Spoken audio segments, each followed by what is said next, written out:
வணக்கம்ப்பா. இன்றைக்கி நம்ம வீட்டில் சுண்டக்காய் வத்த குழம்பு. நம்ம நல்லா இடிச்சிட்டு நல்லா 2 தடவை நல்லா அந்த விதை போகிற அளவுக்கு கழுவி எடுத்துடணும். அப்போத்தே அந்த கசப்பு தன்மை இருக்காது. இந்த அளவுக்கு இடித்து எடுத்து விதையெல்லாம் வெளியே வந்துடணும்ப்பா.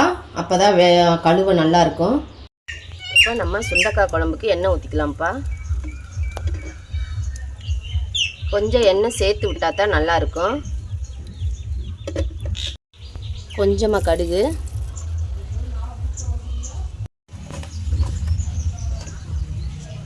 கொஞ்சமாக வெந்தயம், கொஞ்சம் பெருஞ்சீரகம், கொஞ்சம் சீரகம், கருவேப்பிலை. இப்போ நம்ம பூண்டு கொஞ்சம் போட்டுக்கிறோம்.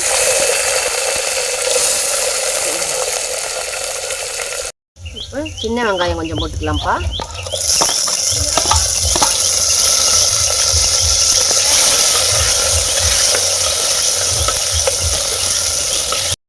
மஞ்சட்டியை ஒரு தடவை குழம்பு வச்சு பாருங்கப்பா, ரொம்ப டேஸ்ட்டாக இருக்கும். அது நாங்கள் இன்றைக்கி வெளியில் மஞ்சட்டியில் அடுப்பில் வச்சுட்டோம்.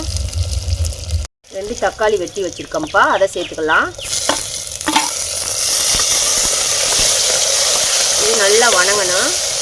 மஞ்சட்டியில் வச்சு சாப்பிட்டு பாருங்கள், செம்ம டேஸ்ட்டாக இருக்கும். இது வணங்கக்குள்ள கொஞ்சம் புளி ஊற வச்சுக்கலாம்.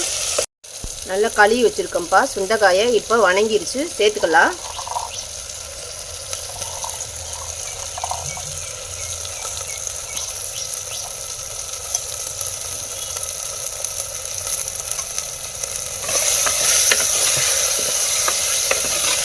இப்போ கொஞ்சமாக கல் உப்பு சேர்த்துக்கலாம்ப்பா.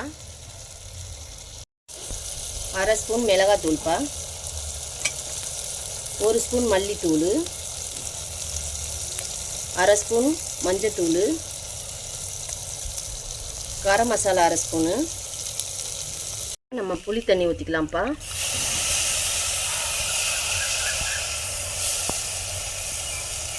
தேவையான தண்ணி ஊற்றிக்கலாம்.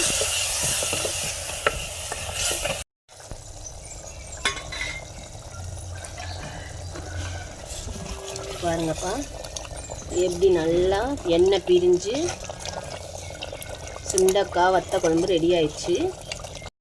பாருங்கப்பா, சுண்டக்காய் குழம்பு ரெடி ஆயிடுச்சு. நீங்களும் செஞ்சு பாருங்கள். செஞ்சு பார்த்துட்டு கமெண்ட் சொல்லுங்கள், லைக் பண்ணுங்கள், ஷேர் பண்ணுங்கள்.